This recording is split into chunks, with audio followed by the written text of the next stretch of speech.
is out of Texas. And this is a case where a young man in Marque, Texas was shot and killed by police. His name is Joshua Feast. Ben Crump is one of the attorneys for the family. He is calling for the firing of the Marque police officer, Jose Santos, who was identified as the one who killed Joshua Feast on December 9th. They also want that body cam footage released. Now, according to investigators, Feast got out of his vehicle and ran across the street into a driveway when Santos opened fire. Now, authorities are investigating the shooting, and Crump is demanding the department release the video of the shooting to the public. Feast's death is the second fatal shooting Santos has been involved in. In 2017, Santos shot and killed a man during a burglary in 2017. A grand jury declined to indict Santos in that case. Joining us right now is Attorney Ben Crump and Monique Presley. They have some breaking news regarding this case out of Marque, Texas. Ben, Monique. Roland, thank you. I'm here with Monique Presley, and we have breaking news that we're about to announce at the press conference, and that is based on the independent autopsy as well as review of the medical records on the night that Joshua Feast was killed. It has been confirmed that he died from a single gunshot wound to the back that never exited his body, and there was internal volatility based on the bullet hitting two of his ribs and causing internal damage that led to him losing very dramatic amount of blood, 500 milliliters. And so he died on arrival at the hospital. And it is very clear that the bullet went to the upper right back area. So this police officer aimed at him from the back, and it's clear that he would have been aiming at center mass to make sure he hit his target, who was defenseless. As we have illustrated, he was running away, and there was no way that this officer was in threat or fear of his life.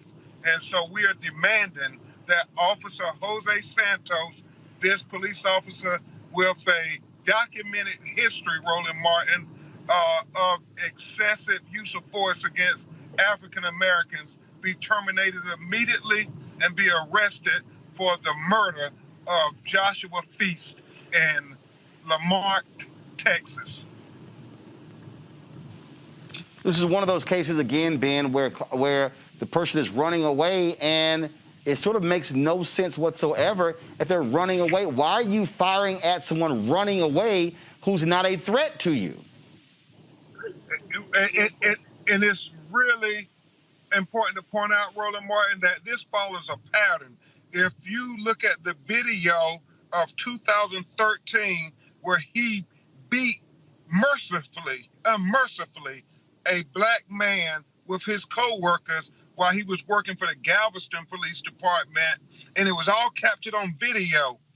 And he was allowed to resign, and then he simply went a couple of miles down the road and got a job at the Marque, Texas Police Department. And it underscores what Vice President Kamala Harris and President-elect Joe Biden continue to talk about, a national registry of police misconduct, so they can't brutalize us in one county and then go down the road next week and get another job to brutalize us more, because it just keeps getting worse. And this is evident in the death of Joshua Feast. Certainly, you thank you, Ben Crump, for reaching out to us with this breaking news regarding the case of Joshua Feast. Thank you so very much, and we're going to keep covering this case and bringing attention to it as much as we can. Monique Presley and I are on the ground, Roland. You call us anytime you need. All right, Ben, Monique, we certainly appreciate it. Thank you so very much.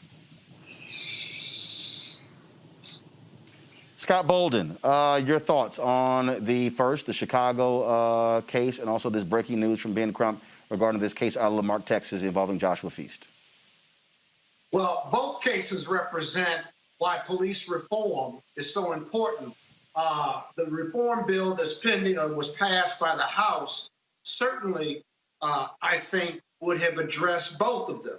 On one hand, you have these no-knock search warrants and insensitivity or just give a damn attitude by the police with a young black woman getting dressed off work and they've got the wrong house. If you don't have a no-knock, and that should be a rarity to have a no-knock, that's the first thing. In regard to the Joshua case, shooting someone in the back while they're running away is not only reckless, but completely unnecessary. And again, this reform bill would have disallowed this police officer to go down the road, as Ben said, to get another job without a bad or a negative police record following him. And let's remember this last point, okay? Under Tennessee v. Garner, in the 80s, the Supreme Court said it is unlawful to shoot a nonviolent fleeing felon. Even if you're a felon, if it's a nonviolent pursuit in regard to a potential crime, it is unconstitutional to shoot or to use deadly force on anyone. And yet, in the last 5 years or so, when the cameras have been rolling, we see police officer after police officer doing just that in South Carolina, doing it in the two cases, at least one of the cases you see, and shooting them in the back when they are suspects. They are not convicted, they're just suspects. And so the liability for both of these cases ought to be substantial, but the police reform bills would address this. Hopefully we win these 2 Senate seats in Georgia and we get the Senate to move on this police reform bill as a priority, as Biden and Harris have said, and we can resolve. It's not too late to resolve going forward. We send condolences to those who've died of police violence, but we can fix this through legislation and implementation. But Scott, but this is the thing. Robert, go ahead. I was going to say on that point, we want the federal legislation, but at the same time, on state and local government, particularly local government, where police departments are regulated, we can do that right now. Lori Lightfoot, we ain't got to wait for 50 senators or anything along those lines. Or if you're in Atlanta, we're still dealing with the death of Rashard Brooks and others. You don't have to wait for Ted Cruz or Mitch McConnell or any of those things. We're talking about majority African-American cities where you have police unions that exert more power than the actual population there. That politicians are so afraid of this idea that you're going to have crime running wild, and because of that, they basically condone and coddle police brutality. And look at a state like Oregon, where they were faced with a drug problem, and instead of bringing in Gestapo, instead of bringing in stormtroopers, instead of saying we're going to start beating folks upside the head and shoot them in the back every once in a while, like you do with black folks, they just legalize drugs. They just legalize all of them. So what I want to see is on the state and local level in particular, where African Americans have power, I want to see these same sorts of efforts and initiatives. We had Ted Terry, who was the mayor of Clarkston, Georgia, who really pushed ahead on marijuana decriminalization and decreasing police contacts in that municipality, and that eventually spread to the city of Atlanta. We can have these things spread city by city throughout the country, and once you have a critical mass, then that matriculates its way up to Washington, D.C. But this idea that we need to keep waiting for something to happen. We have seen during that meeting, Joe Biden has no interest and no intention of doing the types of radical, quote unquote, actions that will actually facilitate these type of change that we need. So we have to force it on the local level.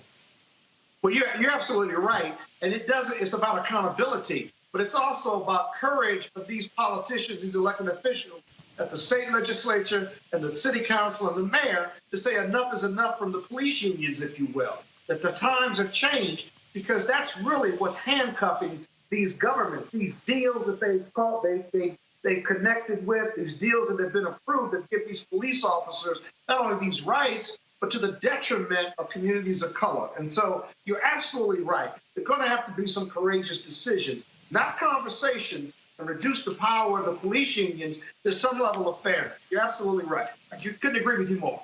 You want to check out Roland Martin Unfiltered?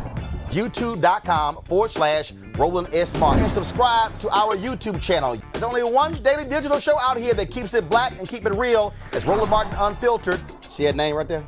Roland Martin Unfiltered. Like, share, and subscribe to our YouTube channel. That's YouTube.com/Roland S. Martin. And don't forget to turn on your notifications so when we go live, you'll know it.